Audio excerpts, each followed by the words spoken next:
Describe what the state of the state currently is. The state of the state is very strong, and I'm excited to deliver that message to Arizonans. That being said, we have a lot of work to do.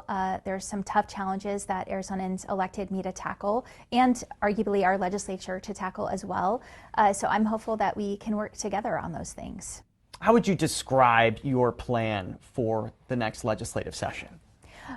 So we have some bold ideas, and I think things that can get bipartisan support, including the water issues that we're facing. The work of my bipartisan Water Policy Council really put forth some good proposals that will help bring about much needed rural groundwater management reform that rural communities are asking for and have been asking for. So we'll talk about those. And then there's also a need for closing some loopholes in the Assured Water Supply Program with Wildcat Development, Built to Rent. So we're putting forward legislation. I think those are ideas that can get bipartisan support and have in fact been introduced by Republican legislators in the past. So I think there's also, we are going to put forward a prescription drug plan that will reduce costs for prescription drugs. That is something that should have bipartisan support.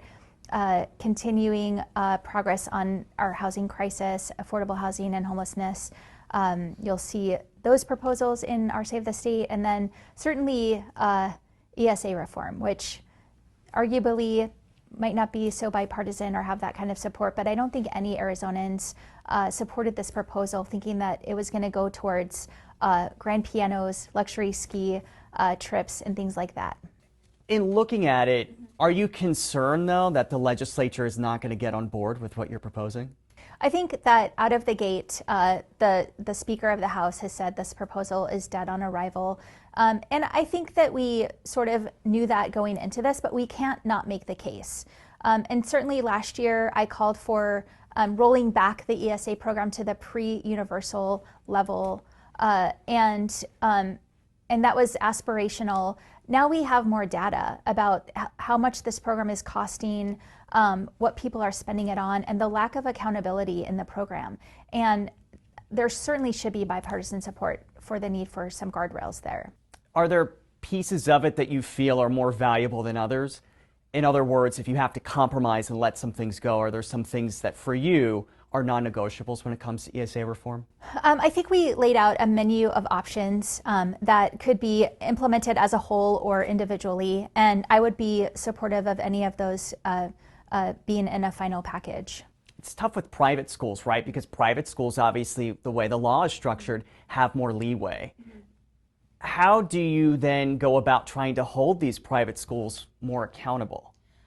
I mean, that's a really good question. But the fact is that taxpayer dollars are being used for this private school education, and they should have the same standards when it comes to student safety, when it comes to transparency to the public. What you'll see in our budget is we're looking at a study to see what it would cost for school districts to be on the state's insurance plan, which potentially could save them a lot of money and help teachers have more affordable health care. Speaking of the money, though, that's always the question that comes up is how do you pay for these things? Yeah, and we're facing not a great budget situation with between this fiscal year and next fiscal year, a projected $850 million shortfall. That being said, I think that the budget we put forward is a good budget, and it will Arizonans are not going to bear the brunt of harm from past leadership's decisions, and we're going to maintain services for education, healthcare, things like that. Okay, just to piggyback on that, though, you're saying that you're going into it with a projected $815 million budget shortfall. Do you really think that Republicans in the legislature will be on board for that?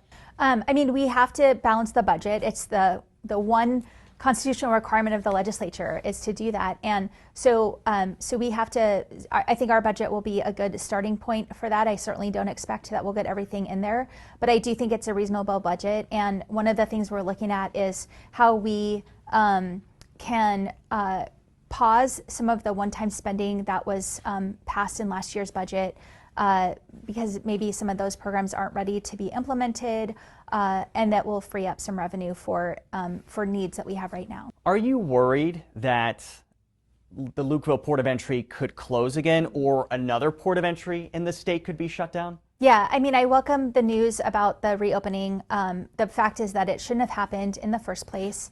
The impact to Arizonans and to tourism in Mexico, in Rocky Point especially, was very consequential. And these things happened, both the closure and the reopening, without a lot of communication with us, when we've been working really hard to keep those lines of communication open. So it's been frustrating, to say the least. And so I think that's a very valid question. We don't know what the long-term plans are, and we're going to continue to work as hard as we can to keep those lines of communication open so that we're not caught off guard by something like this again. Are you planning to still keep the National Guard in place? Yeah, the National Guard is down there right now working with our state and county and local law enforcement. They're under state orders, not federal orders, so they're not actually doing any functions at the ports of entry. But their function is really critical. They're assisting with drug interdiction and other community security needs. And so we're going to continue to assess the situation. Looking back, do you wish you would have deployed the National Guard sooner? No, I think what we wanted to do was have the federal government deploy them, because then they could directly assist at those ports of entry, and hopefully it would have helped get Lukeville open more quickly. That wasn't the case, and so we were we worked with the information we had and the tools we had at our disposal at the time. Speaking of the federal response, the last that was reported from your office was that you had not heard from President Biden or his administration regarding sending the National Guard down to our southern border and those requests. Is that still true? Yes. We talk to them frequently. My staff is communicating with Homeland Security, especially on a daily basis. But we did not get a response to our request for them to federalize the Guard. Okay, and you still have not. Right. And what do you make of that? Look, they're in a tough situation. I know that. There are workforce issues across the board with the folks that work at the border. But Arizona needs to be prioritized because the impact on our communities from this influx of legal migration is not sustainable. And so we're going to continue to call on them to respond and to provide the resources that we need. Do you feel like the federal government doesn't have Arizona's back when it comes to the border? I can't speak to their motives, but what I can say is that I'm going to do everything I can to make sure that our needs are addressed and make sure that those are communicated to them in Washington. What grade would you give President Biden on his handling of the border? I would say, based on the level of communication, we communicate with them every day, but we're not necessarily getting information about specific big decisions that are being made, like moving personnel and closing the port of entry. And so on that specifically, I would say an F. So you give them a failing grade when it comes to moving actual resources to the border. Mm-hmm. Yeah, and listening to us about the impact that their decisions are going to have on our communities and state. How frustrating is that as the governor of a border state? Yeah, it's incredibly frustrating. And you know, this issue has been politicized for decades. I came into this office with a promise that I wasn't going to politicize it, that I was going to listen to our communities and respond with however we could to address those needs. But we can't do it alone, and we shouldn't do it alone. This is a federal responsibility, and we need them to be responsive. Did you feel like it was productive, and have they fulfilled the promises they made to you at that meeting? I did feel like it was a productive meeting, and one thing that we heard loud and clear from our border community leaders was that they wanted a more regular cadence of update and dialogue and communication with them. And we made that happen.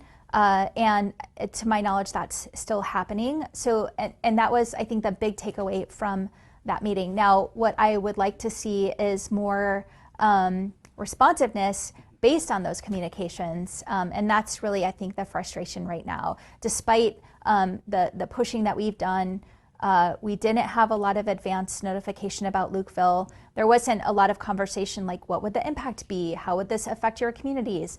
And that's still missing from the dialogue. What do you make of the criticism you got for those 143 vetoes?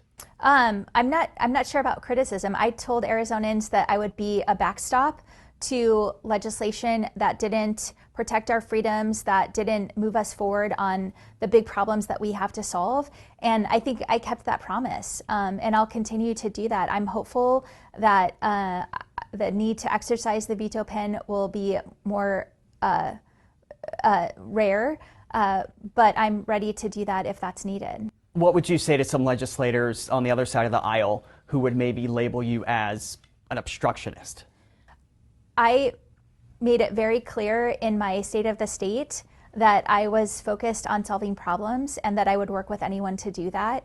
And so I think I would put it back on them and ask them why they keep sending me bills that I was very clear that I was going to veto. In divided government, which is what we have right now, how optimistic are you really? Because from our vantage point, it seems more divided than ever.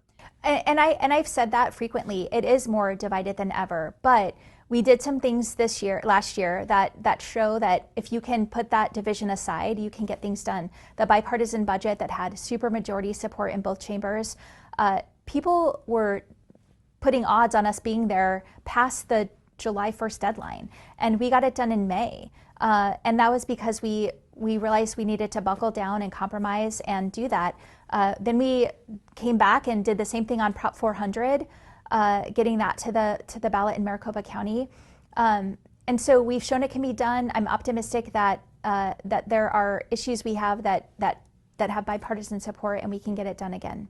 I want to talk about Senate President Warren Peterson. Right before the holiday, he sued you over the process of nominating your heads of agencies.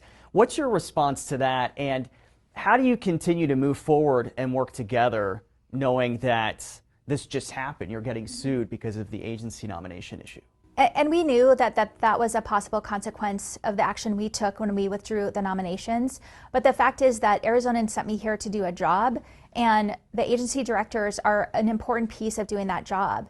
And they have created a circus and gone far beyond their responsibility to confirm my nominees.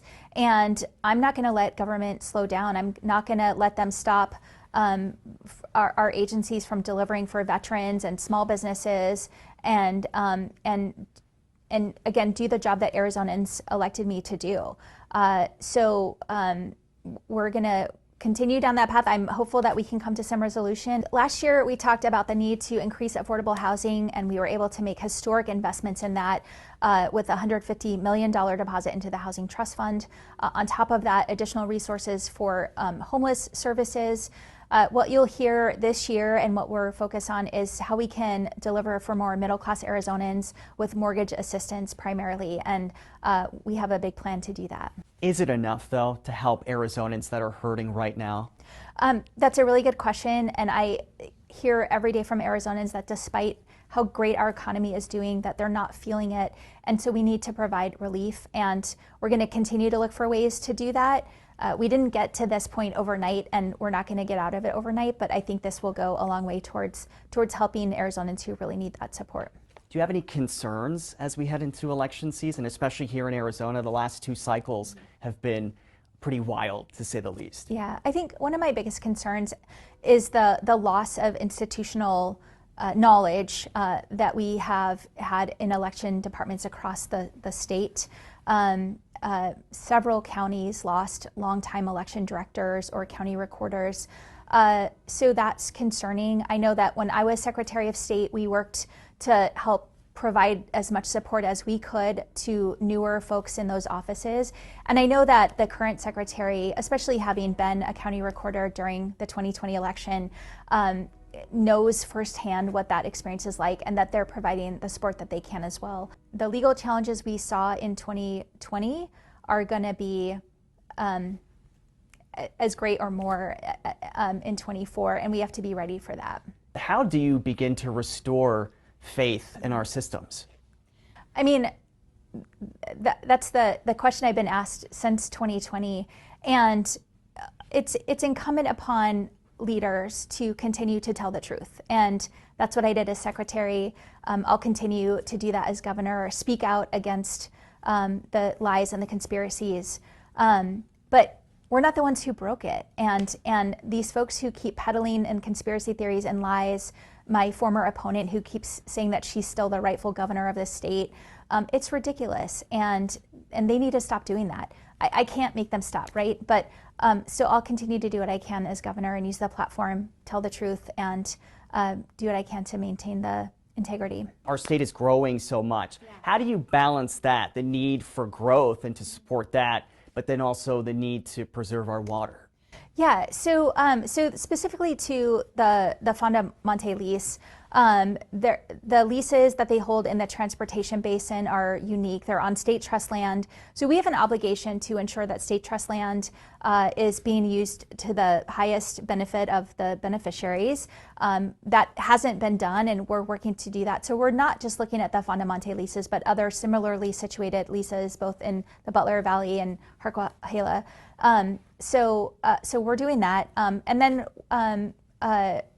but agriculture, especially generational farmers that have been here for decades, are really important, not just to the economy of our state, but the food security of the nation. Right now, we're growing lots of produce in Yuma where they can't grow it in other parts of the country, and that's really critical. So we're going to make sure we're protecting that. And we can, if we're putting in place reforms that protect our groundwater and allow local communities to have some say in how it's used, if we're closing these development loopholes in the assured water supply areas, we can continue to balance that. We're using less water now than we were in 1950, and that's with exponential population growth. It just takes willing to sometimes make some tough choices to do that and make sure that the special interests aren't the ones winning the day. What would you say has been your greatest lesson in this first year in office? I am always optimistic. I've been around state government for a long time. I joined the legislature in 2011, and I've always known that when you can put the partisan politics aside, you can get things done. I was able to do that in the legislature. And despite how divided it gets, if we remember why we're here, and I'll talk about this a little bit in my address, that we can get those important things done. And I think it's something that I knew but was reiterated for me over and over again this last year. Do you have any regrets from your first year, looking back? Certainly, you asked about the lessons that I learned, and I think there's things that going back I would do differently, but can't. So, such as? Well, I think just our level of communication on the ground with legislators, particularly making sure the Democratic caucus felt included. And we've done a lot of work over the interim to work on that, and I feel really we've built up our legislative team, and I feel really solid going into this legislative session. Would you think about a second term? I know it's just your first year, but would you think about a second term? Oh, I'm absolutely thinking about a second term. I've already told folks that I plan to run again, so yes. So is that a definite you will run again? Yes.